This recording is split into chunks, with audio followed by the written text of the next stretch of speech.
اعوذ باللہ من الشیطان اللعین الرجیم بسم اللہ الرحمن الرحیم الحمد للہ رب العالمین الصلاة والسلام علی اشرف الانبیاء والمرسلین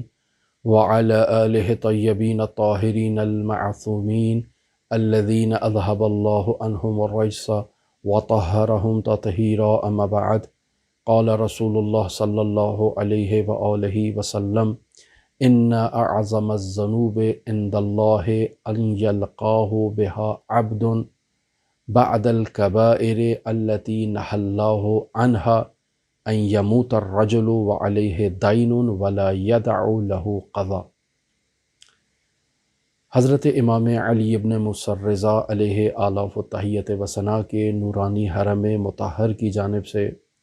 ان دروس کا انتظام کیا گیا، اور سفر المظفر کے ان آخری ایام میں جو ایام حزن ہیں، ایام غم ہیں، ایام عزا ہیں، ان ایام میں حضرت امام رضا علیہ آلاف و تحیت و ثنا کے حرم مطہر کی انتظامیہ کی یہ خواہش تھی کہ ہم ان دنوں رسول خدا صلی اللہ علیہ وآلہ وسلم کے مکارم اخلاق پر گفتگو کریں۔ آج اس سلسلے کا دوسرا درس ہے، اور ہم رسول خدا صلی اللہ علیہ وآلہ وسلم کی سیرت طیبہ مکارم اخلاق سے ایک اور عملی نمونہ لے کر آپ کی خدمت میں حاضر ہوئے ہیں۔ اس نورانی حدیث میں رسول خدا صلی اللہ علیہ وآلہ وسلم قرض کے بارے میں بیان کر رہے ہیں، ایک ایسے شخص کی کیفیت کہ جس کا اس دنیا سے انتقال ہو چکا ہے، اس نے قرض لیا ہے، لیکن قرض کی ادائیگی سے متعلق کسی قسم کا کوئی انتظام نہیں کر کے گیا۔ تو ایسے شخص کے لیے رسول خدا فرما رہے ہیں کہ اس نے کبیرہ گناہ ارتکاب کیا ہے۔ فرماتے ہیں ان اعظم الذنوب عند اللہ ان یلقاہ بها عبد، بہت بڑا گناہ، اعظم گناہ یعنی گناہ کبیرہ۔ گناہ کبیرہ یہ ہے کہ انسان اللہ سے ایک ایسی حالت میں ملاقات کرے کہ اس کی گردن کے اوپر قرض ہو۔ ارشاد فرما رہے ہیں کہ ان اعظم الذنوب، بہت بڑا گناہ ہے یہ اللہ کے نزدیک، کہ ان یلقاہ بہا عبد، کہ بندہ اللہ سے ملاقات کرتا ہے۔ یہ جو بڑا گناہ ہے یہ بعد الکبائر، یعنی کبیرہ گناہوں کے بعد جو سب سے بڑا گناہ ہے وہ یہ ہے کہ ان یموت الرجل، کہ انسان کا انتقال ہو جاتا ہے، وعلیہ دین، اور اس کی گردن پر ایک قرض ہے، ایک دین ہے، کہ لا یدع له قضا، کہ جس دین کو ابھی ادا نہیں کیا ہے اس نے، یعنی اس کی ادائیگی کے لیے کوئی انتظام بھی نہیں کر کے گیا ہے۔ یہ بہت بڑا گناہ ہے۔ لہٰذا انسان جب کسی سے قرض لیتا ہے تو اگر اس سلسلے میں اسلامی تعلیمات کا جائزہ لیا جائے تو اسلامی تعلیمات میں قرض دینا ایک مستحب عمل ہے، اور اس کی تاکید کی گئی ہے۔ قرآن مجید کی تلاوت کی جائے تو متعدد مقامات پر قرض کو اللہ کو قرض دینے کے مصداق قرار دیا گیا ہے، اور پھر بیان کیا گیا ہے کہ جو اللہ کو قرض دے گا خداوند متعال اس کے مال میں اضافہ کر دے گا۔ اور پھر اگر ہم ائمہ معصومین علیہم الصلاۃ والسلام سے نقل شدہ روایات کے جنہیں انہوں نے رسول خدا صلی اللہ علیہ وآلہ وسلم سے نقل کیا ہے، ان روایات میں بھی ہم اس چیز کو مشاہدہ کرتے ہیں کہ قرض دینا بہت ہی فضیلت کا کام ہے۔ تاکید کی گئی ہے کہ ایک مسلمان دوسرے مسلمان کی ضروریات زندگی پورا کرنے کے لیے اسے قرض دے، اس کی ضرورت کو پورا کرے، اس کا احساس کرے، لہٰذا اسے کچھ وہ دے، تو یہ بہت اچھی بات ہے۔ ایک مشہور و معروف شعر ہے، شاعر ہے سعدی، اس میں وہ یہ کہتا ہے کہ بنی آدم آزائے یک دیگرن، کہ در آفرینش ز یک گوہرن، چو عضوی بے درد آورد روزگار دیگر عضوہارا نہ ماند قرار۔ سعدی یہ کہنا چاہ رہا ہے کہ انسان جتنے بھی اس دنیا میں موجود ہیں یہ تمام انسان انسانیت کا عضو ہیں۔ بنی آدم اعضائے یک دیگرن، یعنی ایک دوسرے کے اعضا ہیں، انسانیت کے گویا کے اعضا ہیں کہ در آفرینش ز یک گوہرن، کہ خلقت میں انہیں ایک ہی گوہر سے، ایک ہی مادۃ المواد سے خلق کیا گیا ہے۔ اور جب ایک دوسرے کا عضو ہیں، ایک دوسرے کا جزو ہیں، تو ایسا جزو ہونا چاہیے جو جزو لا ینفق ہو، یعنی بنی آدم معاشرتی زندگی بسر کرنے والے لوگ ہیں، معاشرے سے جدا زندگی نہیں کرتے ہیں۔ لہٰذا معاشرے میں جب زندگی بسر کر رہے ہیں تو احساس کا ہونا، محبت کا ہونا، احساس وظیفے کا ہونا یہ نہایت ہی ضروری ہے۔ اگر انسان معاشرے میں زندگی کر رہا ہے اور اپنے ہم نوع انسانوں کے بارے میں نہیں سوچتا تو یہ گویا کہ انسان ہی نہیں ہے، یعنی اس اعضا اور اس آفرینش کا جو ایک حصہ ہے اس انسانیت سے یہ انسان منقطع ہو جائے گا، کیوں؟ چونکہ اسے اپنے دوسرے ہم نوع انسان کی تکلیف کا احساس نہیں ہو رہا ہے۔ لہٰذا سعدی یہ کہہ رہا ہے کہ چون عضوی بے درد آورد روزگار، یعنی اگر زمانے کی تھپیڑے کھانے کے نتیجے میں کسی عضو کو تکلیف پہنچتی ہے، تمام اعضا سکون نہیں پاتے ہیں، تمام اعضا مضطرب ہو جاتے ہیں۔ دیگر عضوہارا نہ ماند قرار، باقی اعضا جو ہیں انسان کے انہیں سکون نہیں ملتا ہے۔ اس شعر کو سمجھنے کے لیے انسان اپنے پیکر کی مثال لے لے کہ میرے جسم میں مختلف اعضا ہیں، آنکھیں ہیں، ناک ہے، ہونٹ ہے، زبان ہے، چہرہ ہے، سر ہے، ہاتھ ہے، پاؤں ہیں، پیٹ ہے، دھڑ ہے، یہ سارے اعضا میرے جسم کا حصہ ہیں۔ اور ان اعضا میں کسی بھی جگہ پر ایک چھوٹی سی درد مجھے اگر شروع ہو جائے اور پھر آہستہ آہستہ وہ درد شدت اختیار کرتی جائے تو میرا تمام بدن جو ہے وہ اس درد کو محسوس کرے گا، یعنی اس درد سے میرے سر میں بھی درد ہوگی، آنکھوں میں بھی درد ہوگی، میرے جو ہے وہ تمام وجود میں جو ہے وہ اس درد کا احساس اور الم جو ہے وہ سرایت کر جائے گی۔ تو سعدی یہی کہنا چاہ رہا ہے کہ بنی آدم ایک پیکر کے اعضا ہیں۔ جب ایک پیکر کے اعضا ہیں تو چون عضوی بے درد آورد روزگار، اگر دہر اور زمانے کی ستم ظریفی کے نتیجے میں کسی ایک عضو کو تکلیف پہنچتی ہے تو دیگر عضوہارا نہ ماند قرار، تو باقی اعضا بھی جو ہے وہ سکون سے اور قرار سے نہیں بیٹھتے ہیں، انہیں بھی اس تکلیف کا احساس ہوتا ہے۔ عین یہی مطلب ہماری اسلامی روایات سے سعدی نے اخذ کیا ہے کہ جہاں اسلامی تعلیمات میں قرض کی ادائیگی کو مستحب قرار دیا گیا ہے اور تاکید کی گئی ہے کہ انسان اپنے ہم نوع بنی نوع بشر انسانیت کی ضرورت کو پورا کرنے کے لیے انسان انہیں قرض دے، لہٰذا رسول خدا صلی اللہ علیہ وآلہ وسلم قرض کی ادائیگی اور قرض دینے کی اہمیت کے بارے میں ارشاد فرماتے ہیں کہ ایک مسلمان کو یہ چاہیے کہ وہ اپنے دوسرے مسلمان کو قرض دے، لہٰذا جب یہ اپنے دوسرے مسلمان کو قرض دے رہا ہے تو ظاہری طور پر اس کے مال میں کمی آ رہی ہے، لیکن خداوند متعال اس کے مال میں اضافہ کر دیتا ہے۔ اب اضافہ دو طرح سے ہو سکتا ہے، یعنی خداوند متعال اس کے روزگار میں برکت ڈالے گا اور اسے زیادہ پروفٹ ہونا شروع ہو جائے گا جب تک اس نے کسی مسلمان کو قرض دیا ہے۔ اور دوسری تفسیر اس کی یہ کی جا سکتی ہے کہ خداوند متعال اس کے مال میں برکت دے دے گا، یعنی پہلے اگر یہ 1000 کماتا تھا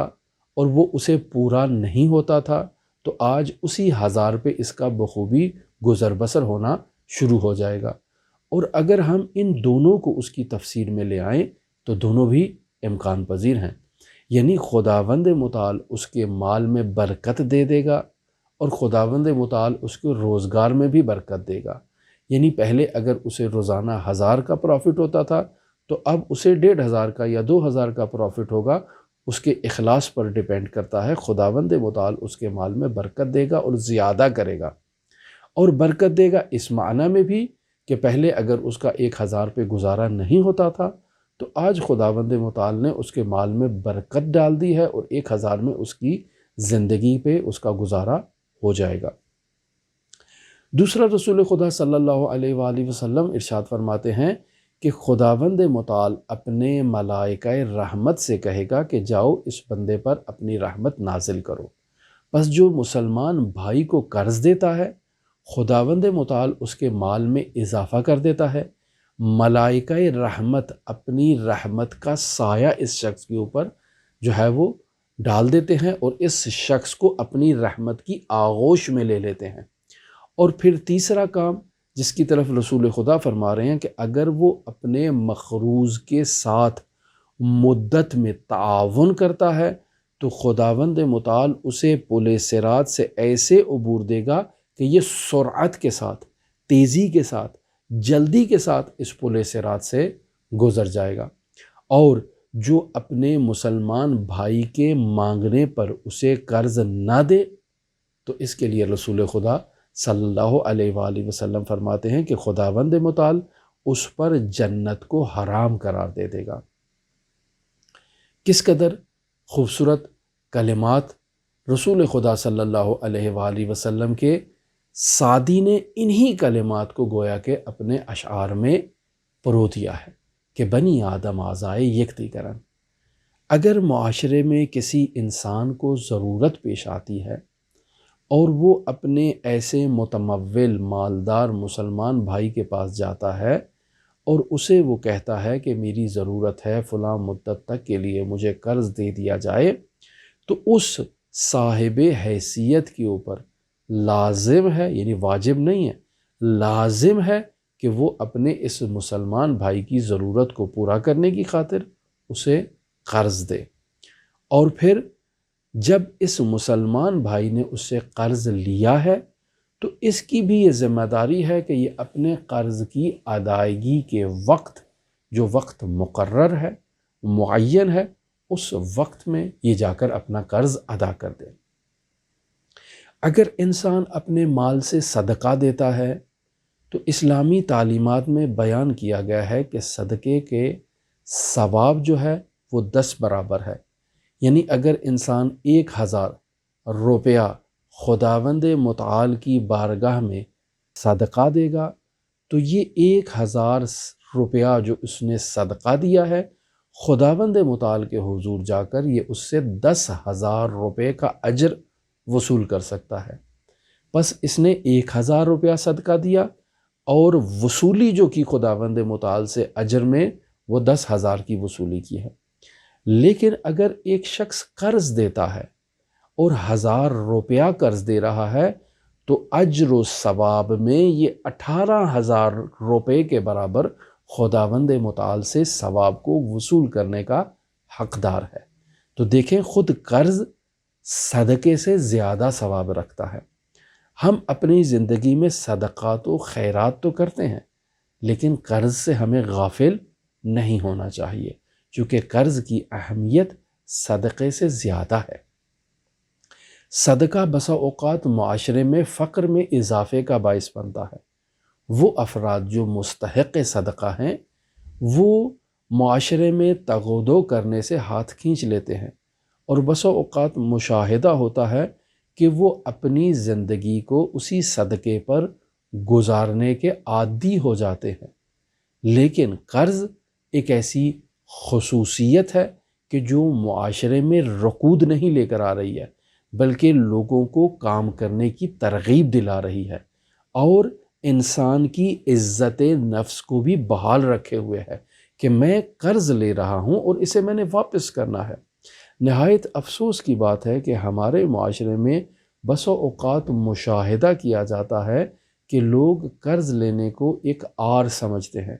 صدقہ بخوبی قبول کر لیتے ہیں، بخوشی قبول کر لیتے ہیں، لیکن اگر انہیں کہا جائے کہ آپ قرض وصول کر لیں، کسی سے جا کر قرض لے لیں، تو وہ کہتے ہیں کہ ہم نے آج تک کسی سے قرض نہیں لیا ہے، ہم سفید پوش لوگ ہیں۔ خوب، سفید پوشی اور قرض آپس میں منافات تو نہیں رکھتے ہیں، تو کیوں ہم قرض کی طرف رغبت نہیں اختیار کر رہے اور صدقے کو ہم نے اپنا جو ہے وہ ذریعہ معاش قرار دے رکھا ہے اور اپنے روزگار کو اسی صدقے کے اوپر جو ہے وہ منحصر کر رکھا ہے؟ ایسا نہیں ہونا چاہیے۔ لہٰذا انسان کو یہ چاہیے کہ وہ اپنے مسلمان بھائی کی ضرورت پورا کرنے کی خاطر اپنے مال سے کچھ مال اسے قرض کے طور پر دے دے۔ اب جو شخص قرض لے رہا ہے اس کے بھی اسلامی تعلیمات میں وظائف مقرر کر دیے گئے ہیں، یعنی قرض جس قسم کا بھی اس نے لیا ہے، چاہے اس کی مدت معینہ ہے یا اس کی مدت معینہ نہیں ہے،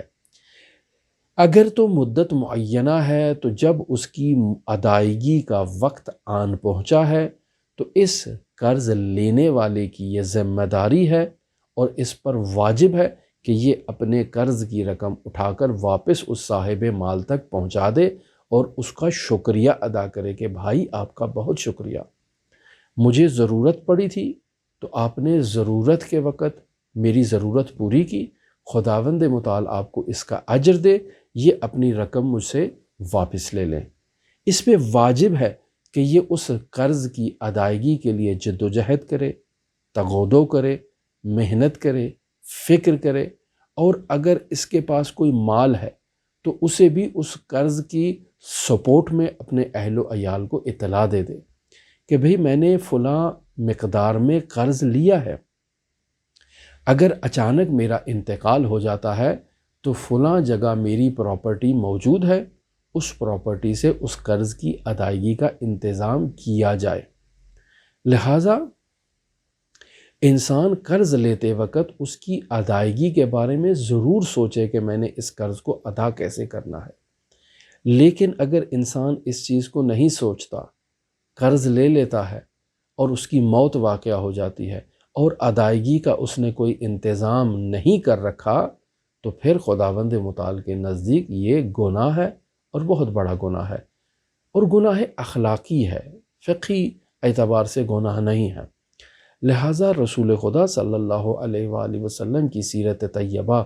جس کا ہم جائزہ لے رہے ہیں، اس سیرت طیبہ میں پہلے تو تاکید کی گئی ہے ایک مسلمان بھائی دوسرے مسلمان بھائی کو قرض دے، اور قرض کی ظاہری بات ہے اقسام ہے، قرض معجل ہے اور غیر معجل ہے۔ معجل وہی ہوتا ہے جس کے لیے مدت کو معین کیا جاتا ہے، غیر معجل میں مدت معین نہیں ہوتی ہے۔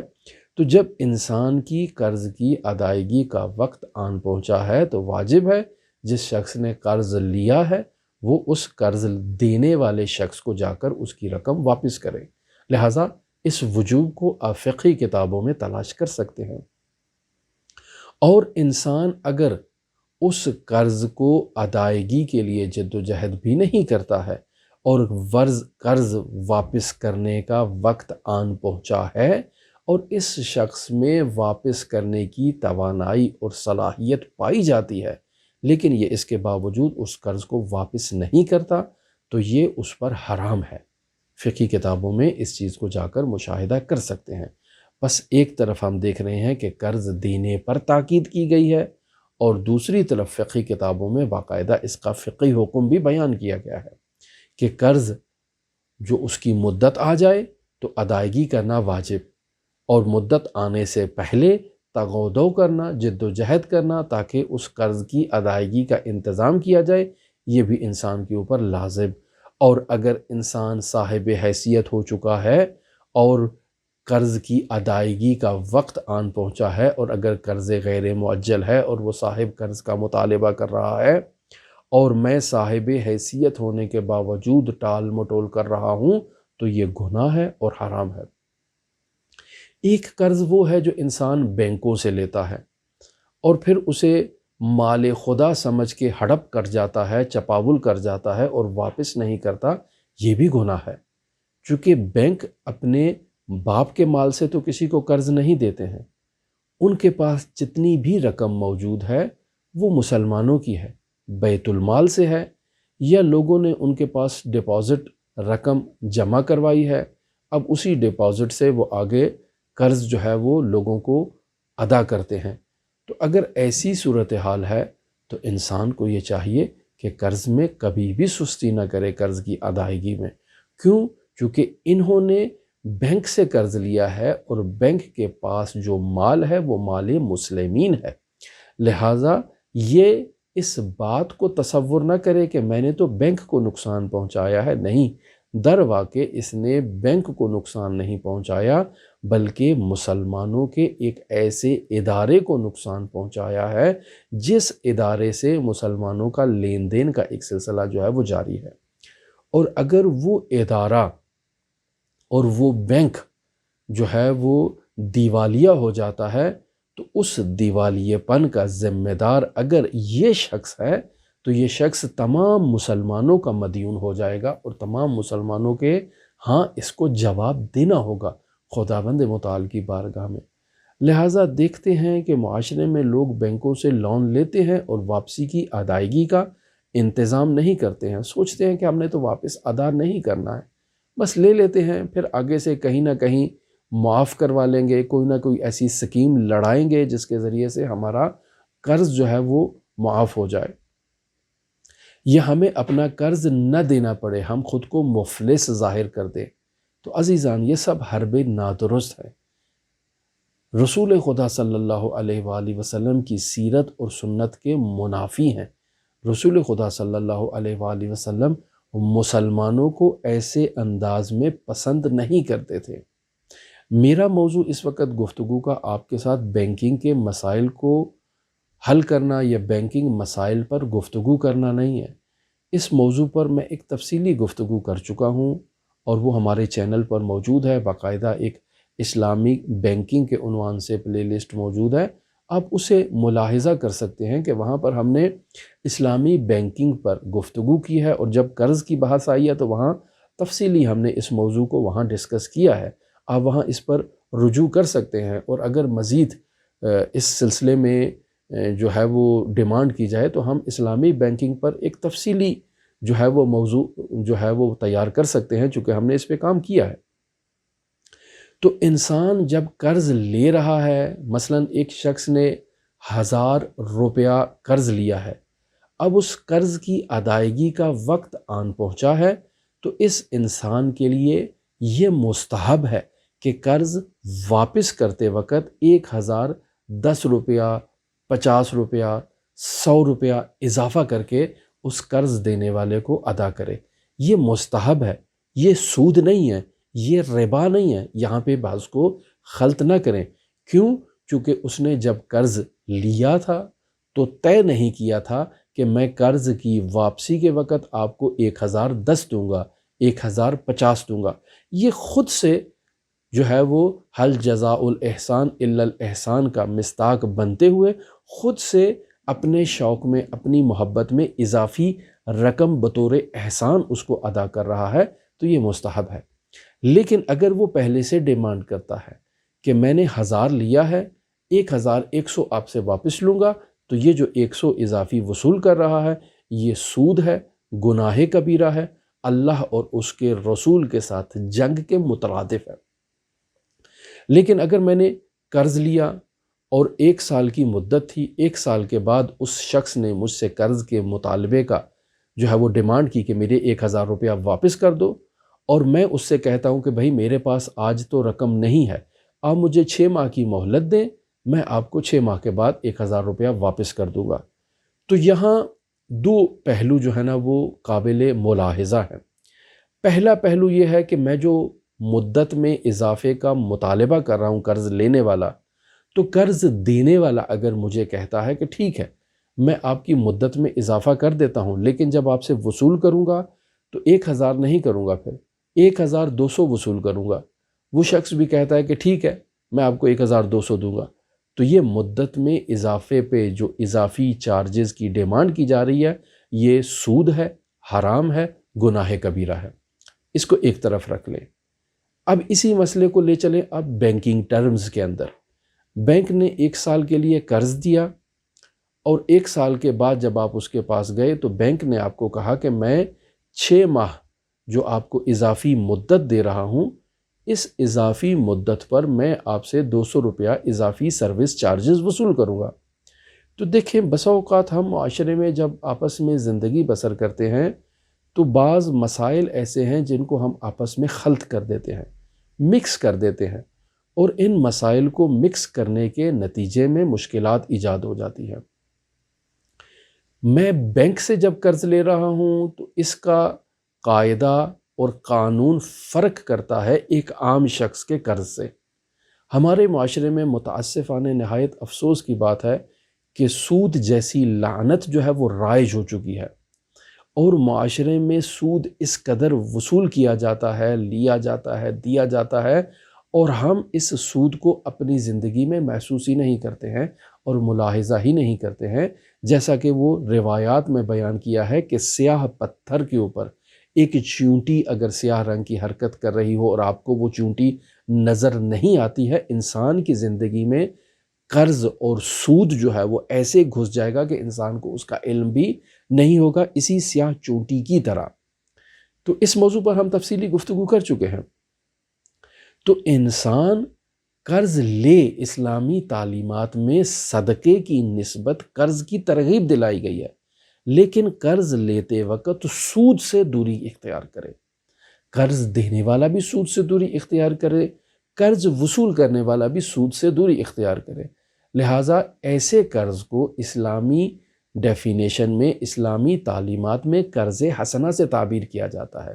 کہ میں قرض دے رہا ہوں اور قرض کی رقم واپس وصول کر رہا ہوں، نہ میں اضافی وصول کر رہا ہوں، نہ وہ شخص اضافی مجھے ادا کر رہا ہے، اور نہ ہی اس ایگریمنٹ میں کسی اضافے کی شرط کی گئی ہے۔ لہٰذا اگر وہ خود سے مجھے کچھ اضافی رقم ادا کر دیتا ہے تو یہ اس کی ثوابدید ہے، ثواب ہے اس کے لیے، مستحب ہے اس کے لیے، یہ ربا کا مصداق نہیں ہے۔ لیکن اگر میں اس سے ڈیمانڈ کرتا ہوں کہ اضافی وصول کروں گا تو یہ سود ہے۔ لیکن اگر میں نے ایک ادارہ بنا رکھا ہے، ایک کمپنی بنا رکھی ہے جس کا کام ہے قرض الحسنہ فراہم کرنا، یہ ایک چیریٹی ادارہ ہے، ایک خیراتی ادارہ ہے، اس کا کام قرض دینا ہے، میں نے اس چیریٹی ادارے کو 10 لاکھ روپیہ دے رکھا ہے کہ آپ نے جو ہے نا وہ قرض دینا ہے لوگوں کو اور اس رقم کو وصول کرنا ہے۔ یہ جو رأس المال ہے آپ کے پاس 10 لاکھ روپیہ، اس 10 لاکھ کو آپ نے ضائع نہیں کرنا ہے۔ اب یہ چیریٹی ادارہ ظاہر ہے اس کے پاس کچھ ملازمین ہیں، ان ملازمین کی تنخواہیں ہیں، ایک انہوں نے بلڈنگ خرید رکھی ہے، اس بلڈنگ کا کرایہ ادا کرنا ہے، بجلی، گیس، پانی اور اس قسم کے جو مسائل ہیں یہ بھی انہوں نے پورا کرنے ہیں۔ اب اس سلسلے میں یہ چیریٹی ادارے کے پاس 2 راستے موجود ہیں۔ ایک راستہ اس کے پاس یہ ہے کہ وہ اس 10 لاکھ میں سے 5 لاکھ کو نکال کر کسی کاروبار میں انویسٹ کر دیتا ہے اور وہاں سے جو پروفٹ آتا ہے وہاں سے اپنی ضروریات کو پورا کرتا ہے۔ ایسے میں وہ جو ہدف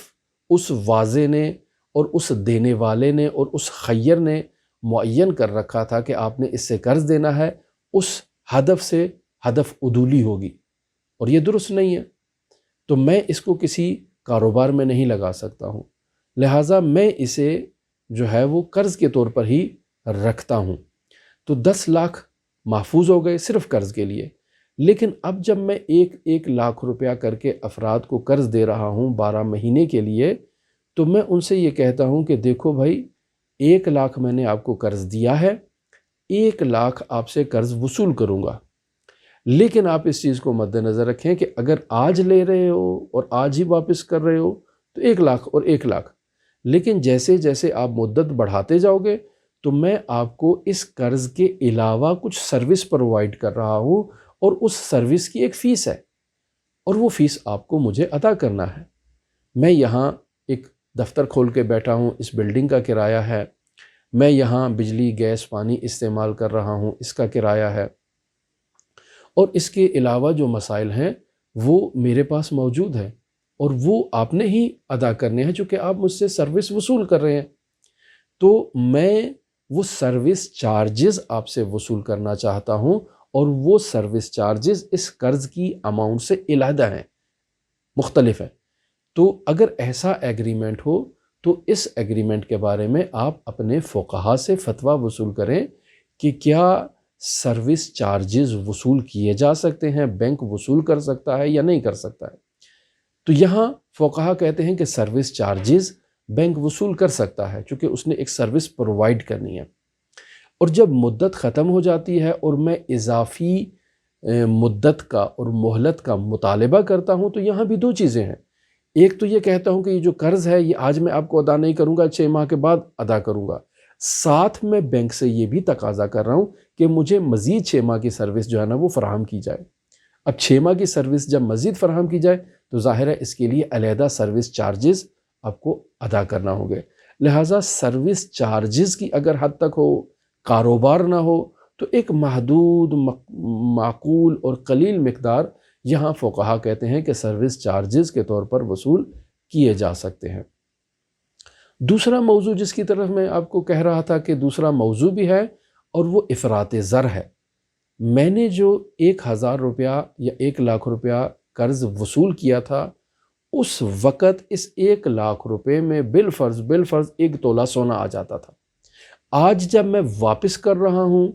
تو اس وقت وہ 1 لاکھ روپیہ جو میں واپس کر رہا ہوں اس میں ½ کلو سونا بھی نہیں آتا ہے۔ تو پس یہ جو افراط زر ہے، آیا اس کو جبران کرنا میری ذمہ داری ہے یا میری ذمہ داری نہیں ہے؟ اس سلسلے میں بھی فقہا کے فتاویٰ کو ملاحظہ کریں۔ بعض فقہا کہتے ہیں کہ افراط زر کا جبران کرنا قرض لینے والے کے اوپر جو ہے وہ لازم ہے، اور وہ قرض دینے والے کو افراط زر کا جبران کرے اور وہ اس کو ادا کرے، اور بعض کہتے ہیں کہ نہیں، افراط زر جو ہے وہ ربا کا مصداق ہے۔ یہ ایک فقہی بحث ہے، ہماری موضوع سے گفتگو سے جدا ہے، لیکن یہ مسائل ہیں اور آپ انہیں اسلامی بینکنگ کی ان دروس میں مشاہدہ کر سکتے ہیں جنہیں ہم نے تفصیلی وہاں پر بیان کیا ہے۔ پھر آپ کی خدمت میں عرض کروں کہ انسان کے لیے قرض لینا جو ہے وہ صدقہ لینے سے زیادہ بہتر ہے، اور اسلامی تعلیمات میں قرض دینے کی بھی ترغیب دلائی گئی ہے، اور قرض کی مدت جب آن پہنچے تو انسان کو یہ چاہیے کہ وہ قرض واپس کرے، اور پھر انسان اگر واپس نہ کرنے کی نیت رکھتا ہو، صاحب حیثیت بھی ہو، تو فقہا کہتے ہیں کہ یہ اس کے لیے فعل حرام ہے اور اس کے لیے جائز نہیں ہے کہ وہ ایسا کرے۔ اب آتے ہیں اصل مطلب کے اوپر کہ ہم سنن نبی، سیرت نبی کے بارے میں گفتگو کر رہے تھے، تو ماجرا کچھ اس طرح سے ہے کہ رسول خدا صلی اللہ علیہ وآلہ وسلم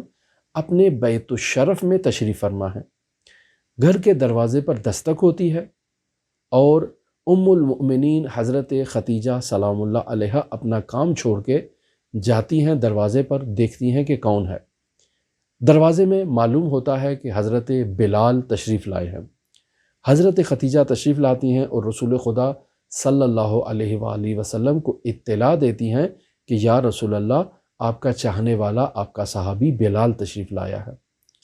رسول خدا تشریف لے جاتے ہیں، دیکھیں بلال کو کیا کام ہے۔ تو بلال رسول خدا صلی اللہ علیہ وآلہ وسلم کو کچھ عرض کرتا ہے، اور اس کے بعد رسول خدا گھر کے اندر تشریف لاتے ہیں،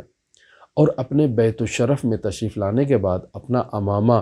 سر پہ رکھتے ہیں، عبا اپنی دوش مبارک پر ڈالتے ہیں، اور باہر نکلنے کا قصد کرتے ہیں کہ ام المؤمنین حضرت خدیجہ سوال کرتی ہیں کہ یا رسول اللہ، کیا ماجرا ہوا ہے؟ تو رسول خدا صلی اللہ علیہ وآلہ وسلم ارشاد فرماتے ہیں کہ ایک انصاری صحابی کا اس دنیا سے انتقال ہو گیا ہے، اور مجھے اس کی نماز جنازہ پڑھانے کے لیے جانا ہے۔ اب رسول خدا صلی اللہ علیہ وآلہ وسلم حضرت بلال کے ساتھ اس انصاری صحابی کے گھر جیسے ہی پہنچتے ہیں تو تمام افراد رسول خدا صلی اللہ علیہ وآلہ وسلم کے استقبال میں کھڑے ہو جاتے ہیں۔ السلام علیکہ یا رسول اللہ کہتے ہیں، وعلیکم السلام۔ اب رسول خدا جب پہنچتے ہیں، دیکھتے ہیں کہ جنازہ تیار ہے، بس اب اس کی نماز پڑھانی ہے، تو ایسے میں ایک شخص آگے بڑھتا ہے اور رسول خدا صلی اللہ علیہ وآلہ وسلم سے یہ کہتا ہے کہ یہ متوفا ایک انصاری کا جو ہے یا ایک مہاجر کا جو ہے وہ 2 دینار کا مقروض ہے اور اس نے وہ 2 دینار قرض ادا نہیں کیا ہے۔ تو اب ایسے میں رسول خدا صلی اللہ علیہ وآلہ وسلم پیچھے ہٹ جاتے ہیں اور کہتے ہیں کہ میں اس کی نماز ادا نہیں کروں گا، یہ تو مقروض ہے۔ تو اب سب لوگ تعجب کرتے ہیں کہ کیا کیا جائے، یہ شخص مقروض ہے، 2 دینار اس نے قرض ادا کرنا ہے، قرض ادا کیے بغیر اس دنیا سے رخصت ہو چکا ہے، تدفین کا مرحلہ آن پہنچا ہے، نماز جنازہ ہے، اور رسول خدا نے نماز جنازہ پڑھانے سے انکار کر دیا ہے کہ جب تک اس کا قرض ادا نہیں ہوگا میں اس کی نماز جنازہ نہیں پڑھوں گا۔ ایسے میں حضرت سید الاوصیاء امیر المؤمنین علی ابن ابی طالب علیہ آلاف التحیت وثنا آگے بڑھتے ہیں اور کہتے ہیں کہ یا رسول اللہ صلی اللہ علیہ وآلہ وسلم، آپ اس کی نماز پڑھائیں، اس کے یہ 2 دینار میرے ذمے ہیں، میں یہ قرض ادا کروں گا۔ تو اب رسول خدا صلی اللہ علیہ وآلہ وسلم مسرت کا اظہار کرتے ہیں، آگے بڑھتے ہیں اور اس متوفا کے اوپر نماز میت کو پڑھاتے ہیں، اور نماز میت پڑھانے کے بعد حضرت سید الاوصیاء امیر المؤمنین علی بن ابی طالب علیہ آلاف التحیت وثنا کو مخاطب قرار دے کے کہتے ہیں کہ اللہ تمہیں اسلام سے جزائے خیر عطا کرے، نجات عطا کرے کہ تم نے اپنے دینی بھائی کے ذمے کو آزاد کر دیا ہے۔ اب یہ جب خداوند متعال سے ملاقات کرے گا تو اب اس کی گردن پر دین موجود نہیں ہوگا، کوئی قرض نہیں ہوگا، اور یہ خداوند متعال کے حضور ایک گناہ کے ساتھ نہیں جائے گا۔ لہٰذا قرض دینا مستحب ہے، اور قرض لینا صدقہ لینے سے زیادہ بہتر ہے، اور انسان قرض کی ادائیگی کے لیے جد و جہد کرے، یہ واجب ہے، اور اگر انسان صاحب حیثیت ہو جائے اور قرض ادا نہ کرے تو یہ فعل حرام ہے۔ اب سوال اسی واقعے کے اوپر ہوتا ہے کہ رسول خدا نے اس شخص کی جو نماز جنازہ نہیں پڑھائی اور انکار کر دیا کہ میں اس کی قرض کی ادائیگی سے پہلے نماز میت کو نہیں پڑھاؤں گا اس کے اوپر، تو سوال یہ پیدا ہوتا ہے کہ رسول خدا نے ایسا کیوں کیا؟ تو حضرت امام جعفر صادق علیہ آلاف التحیت وثنا سے اسی واقعے کی تفصیل میں یہ بیان ہوا ہے کہ رسول خدا صلی اللہ علیہ وآلہ وسلم نے نماز پڑھانے سے انکار اس وجہ سے کیا تاکہ مسلمانوں کو قرض کی ادائیگی کی اہمیت بتا سکے، انہیں تعلیم دے سکے کہ دیکھو قرض کی ادائیگی کرنا نہایت ہی اہمیت رکھتا ہے۔ عین وہی حدیث جسے ہم نے سرنامہ کلام قرار دیا کہ ان اعظم الذنوب عند اللہ ان یلقاہ بہا عبد ان یموت الرجل وعلیہ دین ولا یدع له قضا، یعنی سب سے بڑا گناہ، کبیرہ گناہوں کے بعد سب سے بڑا گناہ یہ ہے کہ بندہ اپنے پروردگار سے ایک ایسی حالت میں ملاقات کرتا ہے کہ اس کی گردن پر دین ہوتا ہے، قرض ہوتا ہے، اور اس قرض کی ادائیگی کے لیے کوئی انتظام نہیں کیا ہوتا۔ تو پس گویا کہ رسول خدا صلی اللہ علیہ وآلہ وسلم اپنی اس عملی سیرت سے ایک اخلاقی تعلیم دینا چاہ رہے ہیں کہ اپنے قرض کی ادائیگی کا انتظام کرو، مرنے سے پہلے کرو، وصیت کر کے جاؤ، تاکہ مسلمانوں کو یہ عادت نہ بن جائے کہ قرض لیں اور اس کے بعد اسے بھول جائیں۔ وگرنہ امام جعفر صادق علیہ آلاف التحیت وثنا فرماتے ہیں کہ جب رسول خدا صلی اللہ علیہ وآلہ وسلم کا اس دنیا سے انتقال ہوا تو ان کے اوپر بھی قرض تھا اور ان کا وارث موجود تھا۔ حضرت سید الاوصیاء کا انتقال ہوا، ان پر قرض تھا، ان کا وارث موجود تھا۔ حضرت امام حسن مجتبیٰ اس دنیا سے تشریف لے گئے، ان کا قرض تھا، ان کا وارث بھی موجود تھا، اور قرض کی ادائیگی کا انتظام کر رکھا تھا۔ تو یہ در واقع یہ تعلیم دی جا رہی ہے اس سیرت نبوی میں کہ اے مسلمانوں، اپنی زندگی میں صدقے کی نسبت قرض کو زیادہ اہمیت دو، قرض وصول کرو اور قرض دو، دونوں طرفوں کو تاکید کی گئی ہے، لیکن ربا سے دوری اختیار کرو۔ ربا اللہ اور اس کے رسول سے جنگ کے مترادف ہے، جو ہمارے معاشرے میں جنگ ہو رہی ہے اللہ اور رسول سے، اور اسی جنگ کے نتیجے میں معاشرے کے اندر ہم بگاڑ کو مشاہدہ کر رہے ہیں۔ ہماری دعا ہے کہ خداوند متعال ہمیں اس آفت سے نجات عطا کرے، اس سود کی لعنت سے ہمیں چھٹکارا عطا کرے، اور اگر اسلامی بینکنگ میں جو ایک درست اسلامی بینکنگ کی ڈیفینیشن کی گئی ہے، اسے ہمارے معاشروں میں اور ہماری انتظامیہ میں اسے رائج قرار دے، جو کہ نہایت ہی دشوار اور نہایت ہی مشکل ہے، لیکن ممکن ہے، ناممکن نہیں ہے، وگرنہ بینک تو اسلامی بینک نہیں ہے۔ یہ عادی بینکوں کو، جو عام بینک ہے، ان کی اسلامائزیشن کا ایک انتظام کیا گیا ہے۔ لہٰذا خداوند متعال سے ہماری دعا ہے کہ اے میرے پروردگار، اے ہمارے پروردگار،